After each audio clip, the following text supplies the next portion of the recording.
नमस्कार, NaukriNews.com में आपका स्वागत है। मैं हूं गिरिजेश वशिष्ठ। आज मैं कुछ ऐसी बात करने वाला हूं जिसको लेकर मुझे पता है कि या तो बहुत ज़्यादा विरोध होगा या बहुत ज़्यादा मोहब्बत मिलेगी, लेकिन उसके बावजूद ये एक ऐसा विषय है जिस पे सबको पता होना चाहिए। आम तौर पे जब हम बात करते हैं ब्राह्मणवाद की, तो उसको लेकर कई तरह की मिक्स रिएक्शन आती हैं। बड़ी संख्या में लोग ये मानते हैं कि इस देश में ब्राह्मणों ने पूरी व्यवस्था को बिगाड़ कर रख दिया है, और बड़ी संख्या में लोग ये भी मानते हैं और कि भारत में जो कुछ भी सुधार हुए हैं, जिस तरह की बड़ी चीज़ें हुई हैं, उसमें ब्राह्मणों का हाथ रहा है। अब इन दोनों चीज़ों में क्या अंतर है, ये पहचानना मुश्किल है अगर आप आइडेंटिटी के नज़रिए से देखेंगे। देखिए, मैं हमेशा कहता हूँ, किसी व्यक्ति को मत देखो, उसके काम को देखो।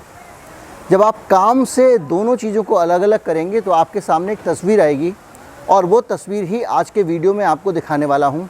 मैं आपको बताने वाला हूँ कि इस देश के विकास में किस तरह से, और हमारी जो पूरी संस्कृति है, इसके विकास में या विनाश में ब्राह्मणों का कितना योगदान रहा, क्या योगदान रहा, उनका इतिहास क्या है, और इस तरह के जो तत्व हैं उन्होंने किस तरह से हमारे देश को नुकसान पहुंचाया या किस तरह से लाभ पहुंचाया।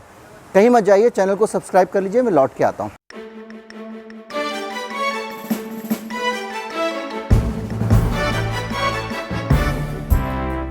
जब मैं ब्राह्मणवाद शब्द का इस्तेमाल करता हूं तो कहीं ना कहीं एक ऐसा विचार मन में आता है जिसका मतलब होता है कि कोई एक ऐसी बात हो रही है जो ब्राह्मणों से जुड़ी हुई है, यानी जाति से, जन्म से जो ब्राह्मण होते हैं उनसे जुड़ी हुई है। बहुत सारे लोग कहते हैं ब्राह्मणवाद एक अलग विचारधारा है, ब्राह्मणवाद एक जाति नहीं है। लेकिन ये समझना बड़ा मुश्किल है और बहुत टेढ़ी खीर है। अगर कोई सीधे सीधे खड़े होकर आपसे पूछ ले कि भाई साहब बताइए ब्राह्मणवाद में और ब्राह्मण में क्या अंतर है, तो बहुत मुश्किल हो जाता है। आज के इस वीडियो में मैं उसी पे बात करने वाला हूँ। सबसे पहले मैं उन ब्राह्मणों की बात करूँगा जिन्होंने इस दुनिया को नई दिशा दी और ख़ास तौर पे भारत को एक नई दिशा दी है। ईश्वरचंद विद्यासागर। ईश्वरचंद विद्यासागर को कौन नहीं जानता है, बंगाल के बहुत बड़े सुधारक थे। 1856 में ईश्वरचंद विद्यासागर ने विधवा पुनर्विवाह कानून पास करवाया और उसके लिए उन्होंने जमकर आवाज़ उठाई।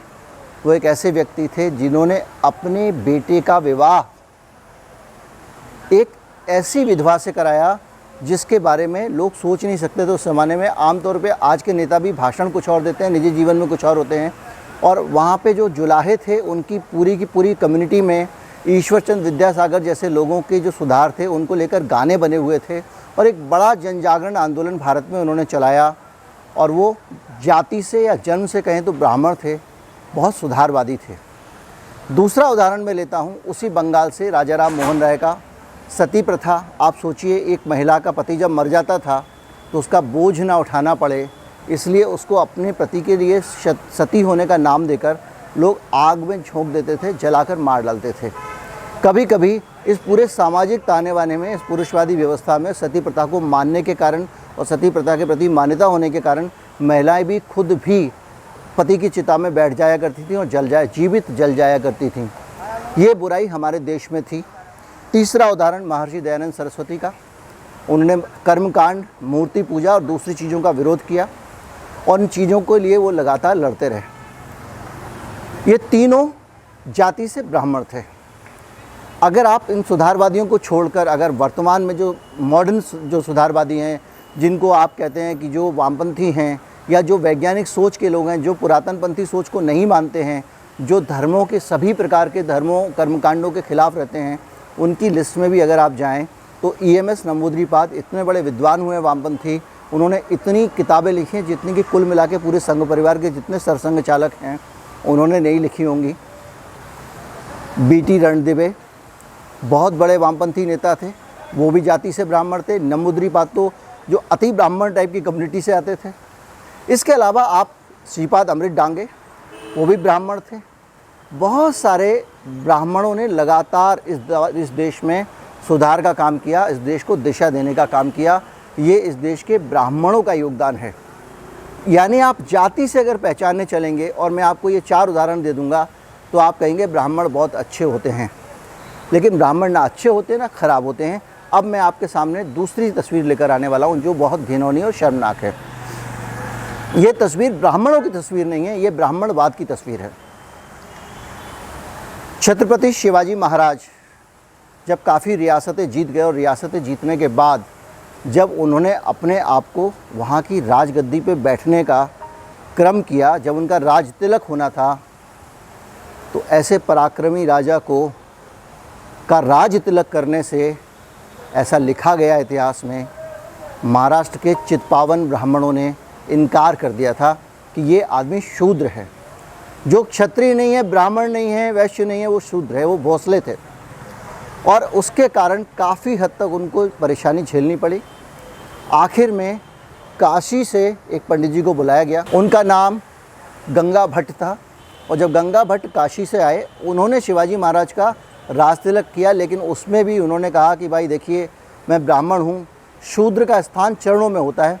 तो छत्रपति शिवाजी महाराज का जो राज तिलक हुआ, वो ख़ास तौर पे काशी से एक ब्राह्मण को बुलाना पड़ा, गंगा भट्ट को, और उन्होंने पैर के अंगूठे से उनका राज तिलक किया, उनका राज्याभिषेक किया। उनको हाथ से छुआ नहीं, क्योंकि वो शूद्र थे। ये ब्राह्मणवाद है जिसने आज जिसको कहते हैं हिंदूवाद के जो आइकन है शिवाजी, उनके साथ भेदभाव किया था। शिवाजी के पुत्र थे संभाजी राव, उन्होंने भी इस तरह की बहुत सारी चीज़ों को झेला। छत्रपति शिवाजी साहू जी महाराज जो थे, जो शिवाजी महाराज के पोते थे, जिन्होंने शिवाजी महाराज के राज्य को काफ़ी बढ़ाया, उनको भी इस तरह का अपमानजनक व्यवहार झेलना पड़ा। साहू जी महाराज जब बाणगंगा में स्नान करने जाते थे, तो उनका कुल पुरोहित जो है वो इसलिए कि ये शूद्र हैं, वैदिक मंत्रों का उपचार नहीं करता था, वो पुराण के मंत्र पढ़ने लगता था। और इससे वो इतने नाराज़ हो गए कि उन्होंने कहा कि गैर क्षत्रिय होने के कारण पुराण के मंत्र मुझे सुना रहा है, वैदिक मंत्र नहीं सुना रहा है, क्योंकि इसको लगता है मैं शूद्र हूँ, मैं ऐसे मंत्रों को चुन लूँगा। तो उन्होंने घोषणा कर दी कि आज से मेरे राज्य में प्रजापति जाति के लोग ही पुरोहित होंगे। और उन्होंने प्रजापति जाति के लोगों को पुरोहित बनाया, और उसके बाद से वो ही सारा का सारा कर्मकांड करने लगे थे। तो ये है ब्राह्मणवाद, जो ज़्यादा खतरनाक पहलू है। ब्राह्मण बुरे नहीं है, ब्राह्मणवाद बुरा है। और ज़्यादातर लोग जब ब्राह्मणवाद को बुरा कहें, तो वो अपने अंदर के जो जन्मजात ब्राह्मण हैं, जन्मना ब्राह्मण जो हैं, वो लोग बुरा मानते हैं और उनको लगता है उनकी निजी आलोचना हो रही है। सावित्रीबाई फुले के बारे में कौन नहीं जानता। इतनी बड़ी रिवोल्यूशनरी, जिन्होंने कन्या शिक्षा के लिए, लड़कियों के शिक्षा के लिए बहुत काम किया, उनके लिए स्कूल बनाए। और जब वो पढ़ाने के लिए जाती थीं, तो उनके ऊपर लोग भ्रिष्टा फेंक देते थे, गंदगी फेंक देते थे, कीचड़ फेंक देते थे, ताकि वो अपवित्र हो जाएं और पढ़ाने के लिए ना जा सकें। वो 2 साड़ी रख के निकलती थीं और जाके स्कूल में साड़ी पहनती थीं और फिर बच्चियों को पढ़ाती थीं। जब इस तरह का सुधार का कार्य हो रहा था, तो ब्राह्मणवाद, ब्राह्मण नहीं, ब्राह्मणवाद उनके आड़े आ रहा था। और जो लोग कीचड़ फेंकते होंगे, उसमें ज़रूरी नहीं है कि सारे लोग ब्राह्मण जाति के ही होते हों, लेकिन वो ब्राह्मणवाद की सोच से प्रभावित लोग होते थे, जो उस तरह से उनके ऊपर कीचड़ फेंका करते थे। उसके बावजूद उन्होंने अपना संघर्ष जारी रखा। और आज हम में से कोई भी एक भी ब्राह्मणवादी को नहीं जानते जो उन पर कीचड़ फेंका करते थे, लेकिन सावित्रीबाई फुले को पूरा देश जानता है। ब्राह्मणों ने ये फैला के रखा हुआ था, वहाँ के पुरुषवादी ब्राह्मणों ने, कि जो लड़कियां हैं अगर वो पढ़ लेंगी तो उनका पति कम उम्र में मर जाएगा, इसलिए पढ़ना नहीं चाहिए। और बालिका जो शिक्षा थी उसके वो भयंकर खिलाफ थे। लड़कियों को पढ़ाना अपने आप में एक बुरा और पाप मानते थे। आज हम जो भी कहें, बेटी बचाओ बेटी पढ़ाओ, और जहाँ तक हम पहुँचे हैं और स्त्री पुरुष समानता की बात कर रहे हैं, तो जो सुधारवादी लोग हैं, जिन्होंने इस देश में, जिनका मैं अभी बीच में नाम ले रहा था, सुधार किए, उनके कारण आज हम बेटी बचाओ और बेटी पढ़ाओ कहने वाले को स्वीकार कर पा रहे हैं। अगर उस ब्राह्मणवादी नज़रिए को हम फॉलो कर रहे होते, तो हमें आज बेटी बचाओ बेटी पढ़ाओ एक गाली लग रहा होता, और हो सकता था कि मेरे और आपके ऊपर कोई कीचड़ फेंक देता। एक महान सत्याग्रह हुआ था बाबा साहब अम्बेडकर का। एक तालाब था और कहा जाता था कि इस पे कोई भी दलित पानी नहीं पी सकता, ये तालाब शुद्ध तालाब है। ब्राह्मणवादियों का कहना था कि इस तालाब में आप पानी नहीं पी सकते हैं, आप पिएंगे तो तालाब अशुद्ध हो जाएगा। उसके बाद बाबा साहब अम्बेडकर ने एक सत्याग्रह चलाया। बड़ी संख्या में दलित लोग जुटे, वहाँ से उन्होंने कूच किया और उन्होंने उस जगह पे जाके उस तालाब का पानी पिया। और उसके बाद में ब्राह्मणों ने उस तालाब का शुद्धिकरण किया, ब्राह्मणवादियों ने। और उस शुद्धिकरण के बाद में नतीजा ये हुआ कि बाबा साहब अम्बेडकर को बड़ा दुखी होकर ये बयान देना पड़ा कि उस तालाब में कुत्ते, बिल्ली, गाय, भैंस पानी पी सकते हैं, लेकिन मनुष्य पानी नहीं पी सकता। आज इस बात को आप समझ सकते हैं, क्योंकि आप ब्राह्मणवाद के प्रभाव से काफ़ी बाहर आ गए हैं। लेकिन आज भी हम लोग कहीं ना कहीं ब्राह्मणवाद के प्रभाव में डूबे हुए हैं। गाय पूजा, संस्कृत और दूसरी चीज़ें जो हैं वो आज हमको इम्प्रैक्टिकल नहीं लगती हैं, लेकिन हो सकता है आने वाले समय में लगें। अम्बेडकर ने एक कालाराम मंदिर सत्याग्रह किया, उस मंदिर में सवर्णों के घुसने पर रोक थी। बड़ी संख्या में सवर्ण जो है वो वहाँ पर इकट्ठा हो गए और वो पत्थर फेंकने लगे। वो घुसने नहीं देना चाहते थे बाबा साहब अम्बेडकर को, लेकिन 15,000 दलितों को लेकर भीमराव अम्बेडकर उस जगह पहुँचे। उन्होंने मंदिर के अंदर प्रवेश किया, जिनमें ज़्यादातर महार जाति के समुदाय के लोग थे, इसलिए इसको महार आंदोलन भी कहते हैं। और महिलाओं ने इसकी संख्या भी, इसमें बड़ी संख्या में महिलाएं थी। देखिए, एक चीज़ आपने महसूस की होगी, मैंने समाज में महसूस किया कि जो दलित समाज है हमारा, उसमें महिलाओं को दर्जा थोड़ा बेहतर है। वो ज़्यादा आज़ाद और स्वच्छंद ज़िंदगी जीती हैं। मैं ज़्यादा कह रहा हूँ, पूरी तरह से नहीं कह रहा हूँ, लेकिन फिर भी एक दलित बूढ़ी औरत को आप बीड़ी पीते देख सकते हैं, आप दलित उस तरह से देख सकते हैं, उसको गालियाँ भी देते हुए देख सकते हैं, लेकिन एक कुलीन ब्राह्मण और या ब्राह्मणवादी समाज की महिला को आप ऐसा करते हुए नहीं देख सकते हैं। वहाँ पे एक बंधन है, पुरुष कर सकता है, महिला नहीं कर सकती है। जब हम बात करते हैं तो हम आज के अगर माहौल को देखें, आज के समाज में देखें, तो आज भी कई ऐसे मंदिर हैं जिसमें दलित प्रवेश नहीं कर सकते हैं। कुछ समय पहले आज तक चैनल ने एक स्टिंग ऑपरेशन किया था और स्टिंग ऑपरेशन में उन्होंने ये बाकायदा वहाँ के पुजारियों से बात की, जिसमें कई ऐसे मंदिर निकल कर सामने आए जिसमें वो दलितों को घुसने से रोकते हैं। काल भैरव मंदिर है वाराणसी का, वहाँ घुसने से रोका जाता है। लिंगराज मंदिर है भुवनेश्वर में, वहाँ का भी उन्होंने स्टिंग ऑपरेशन किया। जागेश्वर धाम अल्मोड़ा में भी स्टिंग ऑपरेशन किया। पुजारियों का कहना यह था कि जो भी लोग आते हैं हमारे पास में, हम उनको पूछते तो नहीं है, लेकिन हमको अगर लग जाता है कि ये दलित है तो हम उसको दर्शन नहीं कराते, हम अपने धर्म की हानि क्यों करें। ये ब्राह्मणवाद है। दूसरा मैं आपको उदाहरण देता हूँ बागेश्वर धाम का। बागेश्वर में जो बैजनाथ मंदिर है, वहाँ पर भी दलितों का प्रवेश वर्जित है। ये अलग बात है कि वहाँ पे अभी भी जो है वो लोग चले जाते हैं अगर अपनी पहचान जाहिर ना करें, लेकिन इस चीज़ को लेकर वहाँ पर बहुत सख्ती है। अक्सर लोग मुझसे पूछते हैं कि मैं ये तैयारी कहाँ से करता हूँ, ये जानकारी कहाँ से लाता हूँ, रिसर्च कहाँ से करता हूँ। मेरा जवाब होता है किताबें। किताबों से बड़ा कोई दोस्त नहीं है, किताबों से बड़ा कोई पथ प्रदर्शक नहीं है, किताबों से बड़ा कोई मार्गदर्शक नहीं है। लेकिन किताबें पढ़ना थोड़ा मुश्किल काम होता है और उस मुश्किल को आसान करने का एक बड़ा आसान तरीका है, और वो ये है कि कुकू FM एक एप्लीकेशन है, बेहतरीन एप्लीकेशन, और मेरे ख्याल से हिंदुस्तान में वो नंबर 1 है। उनकी बहुत सारी ऑडियो बुक्स हैं। उन ऑडियो बुक्स के ज़रिए आप ब्राह्मण और ब्राह्मणवाद के अंतर को समझना चाहते हैं, आप बाबा साहब अम्बेडकर की जीवनी पढ़ना चाहते हैं, आप महात्मा गांधी के बारे में जानना चाहते हैं, और भी दूसरे बहुत सारे महापुरुषों का जीवन जानना चाहते हैं, शहीद भगत सिंह सही मायने में क्या चाहते थे ये जानना चाहते हैं, तो उनकी जीवनियाँ उपलब्ध हैं। और बहुत सारी किताबों का भंडार इस एक एप्लीकेशन पर उपलब्ध है। और सबसे बड़ी बात यह है कि इन किताबों को पढ़ना नहीं पड़ता, ये ऑडियो बुक्स हैं। और इसकी सबसे बड़ी खूबसूरती ये है कि आप अपना रोज़मर्रा का काम करते हुए, अपनी ज़िंदगी के बाकी काम निपटाते हुए, आप ड्राइव करते हुए या कुछ और करते हुए, दफ्तर में अपना काम करते हुए भी अपने कान में किताबें सुन सकते हैं। तो आपको अगर कुकू FM से किताबें ख़रीदनी हैं तो हमारे चैनल का सब्सक्राइबर होने को आपको फ़ायदा मिलेगा। आपको 50% डिस्काउंट देने के लिए कुकू FM तैयार है। 250 दर्शकों को एक कोड लिख के अगर वहाँ पे आप ख़रीदेंगे तो आपको वहाँ पे एक कोड डालना होगा, वो है KN50। अगर आप KN50 कोड डालेंगे तो आपको 50% सीधे डिस्काउंट मिल जाएगा।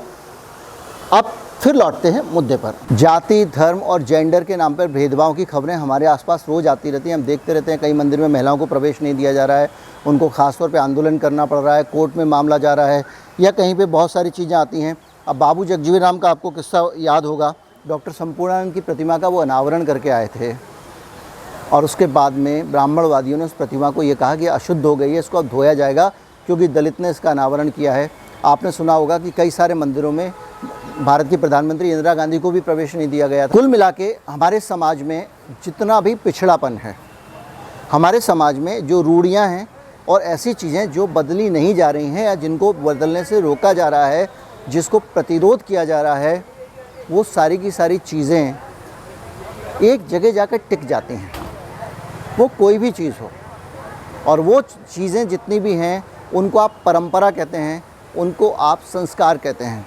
संस्कार और परंपरा शब्द ही ब्राह्मणवादी शब्द हैं जो कि आपको अतीत की ओर ले जाते हैं और बदलने से रोकते हैं। जितने भी सुधार होते हैं, जितनी भी आपके सामने विज्ञान के ज़रिए चीज़ें आती जा रही हैं, उन चीज़ों को ना मानकर आपको पुरानी चीज़ों में अटकाए रखना, ज्ञान से अज्ञान में रोके रखना। जैसे कि हम सब जानते हैं जब ग्रहण होता है तो वो एक जब सूरज की और पृथ्वी के बीच में चंद्रमा आ जाता है तो सूर्य ग्रहण हो जाता है। जब पृथ्वी की छाया चंद्रमा पर पड़ती है तो चंद्र ग्रहण हो जाता है। ये तो एकदम सिद्ध हो गया है। लेकिन उसके बावजूद आज भी राहु केतु है, आज भी कहा जाता है कि सूतक लग गया, आज भी कहा जाता है कि आप, ये बहुत सारी चीज़ें जो हैं जो विज्ञान के ज़रिए साबित हो चुका है कि बीते समय की चीज़ें हैं, अब हमको बदल जाना है, हमको आगे बढ़ना है। उसके बावजूद ये सारी चीज़ें अगर कोई रोक के रखता है तो वो ब्राह्मणवाद है। तो ये जो समस्या है ये ब्राह्मणवाद की समस्या है, लेकिन ब्राह्मणों की कोई समस्या नहीं है। मैंने आपको बताया कि ये जो रिफॉर्म हो रहे हैं, जो लोग समाज को बदल रहे हैं, बेहतर बना रहे हैं और ये जो जागरूकता ला रहे हैं, वो सब भी जन्म से ब्राह्मण हैं। ये अपने आप में सोचने वाली बात है और एक समझने वाली बात है कि ब्राह्मण समाज के दुश्मन नहीं हैं। कुछ लोग अगर जाति के आधार पर ब्राह्मणों से चिढ़ते हैं तो वो भी गलत है। कुछ ब्राह्मण जाति के आधार पर खुद को ब्राह्मणवाद से जोड़ते हैं, वो भी गलत है। ब्राह्मणवाद एक दकियानुसी पुरातनपंथी व्यवस्था है जो समाज को बदलने से रोकती है। ब्राह्मण एक ऐसी चीज़ है जिसका व्यक्ति वर्ण नहीं करता है, जिसके घर में पैदा हो गया उस जाति का वो हो गया। तो कुल मिला के दोनों चीज़ों का अंतर मैंने आपको समझा दिया। मैंने आपको बताने की कोशिश की कि ब्राह्मण क्या, ब्राह्मणवाद क्या है और देश के माथे पर ब्राह्मणवाद ने कितने सारे कलंक दिए हुए हैं, ये भी हमारे सामने है। उम्मीद करता हूँ वीडियो आपको अच्छा लगा होगा। हमारे देश के महापुरुषों ने काफ़ी हद तक दलितों को बढ़ावा दिया। महारानी लक्ष्मीबाई की बहुत अच्छी दोस्त थी रानी झलकारी, वो दलित थी, बल्कि ये कहें कि उनके साथी अक्सर रहा करती थी। तो हमारे इतिहास में बहुत सारे उदाहरण हैं जिसमें छुआछूत नहीं थी, लेकिन ब्राह्मणवाद के साथ में संघर्ष तब भी प्रोग्रेसिव समाज कर रहा था, क्योंकि जो लोग इस चीज़ का उल्लंघन करते थे उनको दंड दिया जाता, उनको प्रताड़ित किया जाता था।